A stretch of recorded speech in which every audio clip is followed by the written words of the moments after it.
Pred pár rokmi bolo meno Michala Strenka v jeho rodnej Jarabine úplnou neznámou. Pritom to bol najznámejší seržant americkej armády. Jarabinčania sa o ňom dozvedeli iba pred 12 rokmi. Pri príležitosti 62. výročia od ukončenia druhej svetovej vojny mu bola na jeho rodnom dome v jeho rodnej obci slávnostne odhalená pamätná tabuľa. Zorganizovať tento deň sa podarilo aj vďaka Ministerstvu obrany.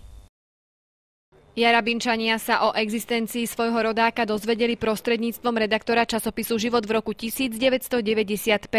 Odvtedy sa začalo na jeho počesť v Jarabine s viacerými aktivitami. Možno snáď dakedy o niekoľko rokov, keď sa dohodneme s týmito majiteľmi, že by sme chceli odkúpiť, taká bola aj náš cieľ, odkúpiť tento dom a tam vytvoriť aj múzeum. To znamená ten obraz, ktorý je namaľovaný, ale aj ďalšie nejaké veci ohľadom seržanta Michala Strenka. Michal Strenk sa narodil v Jarabine 10. novembra v roku 1919 a ako trojročný odišiel so svojou mamou do Ameriky. 6. októbra roku 1939 vstúpil do námornej pechoty a o 3 roky neskôr ho povýšili na seržanta. Do amerických dejín vstúpil 23. februára roku 1945, keď velil hliadke, ktorá vstýčila americkú vlajku na ostrove Iwo Jima na vrchole Suribači. Padol 1. marca v tom istom roku po zásahu šrapnelom z americkej lode. Michal Strenk bol veľký americký hrdina. Nemal americké občianstvo, takže je aj slovenským hrdinom. Bojoval, aby zničil nepriateľské sily. Oslavy 62.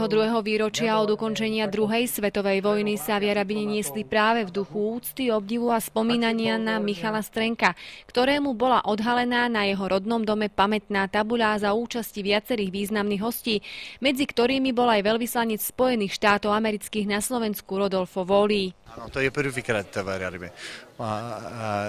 Jarabina je pekná delina, myslím. Víťazstvo Američanov bolo veľkou ranou japonskému impériu a preto si veľmi vysoko oceňujú práve toto víťazstvo a každý, kto tam bojoval alebo padol, je pre nich viac ako hrdina. Sme veľmi hrdí na Michala Strenka. Počuli ste o ňom niečo? No i ten film bol premetaný na... No škoda, som bola vtedy chorá, nemohla som pozrieť.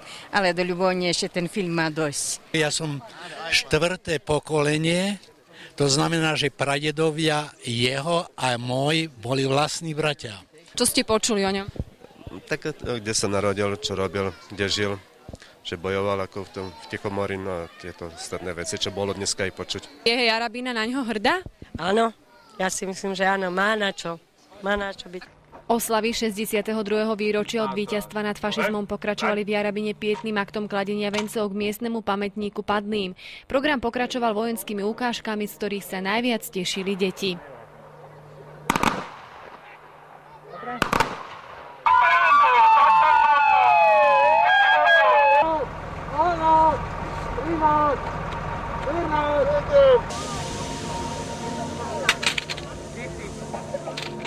Čo sa ti tu najviac páčilo? Ako strieľali, ako zabili tých ako ženov. Chceš byť aj ty vojakom, keď budeš veľký? Možno. Jak tati strieľali na to tiera, jak sa bili. Chceš byť vojakom aj ty? Hej. Michal Strenk je ako jediný Slovák pochovaný na Arlingtonskom národnom cintoríne vo Virgínii v hrobe číslo 7179.